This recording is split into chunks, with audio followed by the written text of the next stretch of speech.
मुख्यमंत्री निकट उपस्थापना करुचु। आमर ये तीनोटी दाबी प्रमुख दाबी 2800 ग्रेड पे एवं 6 वर्ष 6टी नेशनल इंक्रीमेंट मानवर मुख्यमंत्री विचार कर मानि नियंतु आम निश्चित रूपे धारणा ओहरीजु नचेत ये आंदोलन चली मु जगतसिंहपुर ब्लॉक रु चिन्मयी साहू कहूँ जितेबले सरकार सबुबले जानती जे आमे शिक्षक जाति सब निजे सम्मान रे बंचिबा चाहे स्वाभिमान रे बंचिबा चाहे आ विश्वास भी सरकार हमको बारंबार विश्वास देइछंती। नवेम्बर एत बड़ नवेम्बर 22 रे एत बड़ ऐतिहासिक रैली है से सरकार हमको प्रतिश्रुति देले जे आम कथा शीघ्र शुणिबे 2800 ग्रेड पे आमर शीघ्र शुणिबे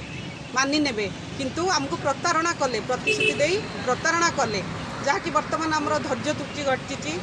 आमे एते बड़ रौद्रताप जे कि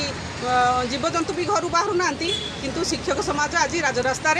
पड़ी रही आउ ए शिक्षक समाज एमती ही पड़ी रहिबो कारण 2800 ग्रेड पे आउ आमर 6 वर्षर चाकरी मूल आम चाकरी को मूल चाकरी रे मिसेबा सेटा आमर हक आउ सरकार सेटा जदि मानि नेबे आमे सरकार को सब बड़े सम्मान देइचु दबु आउ जदि न मानिबे आमे ये राजरास्तार आम पिला छुआ समस्त को धरिकी एमती पड़ी रही।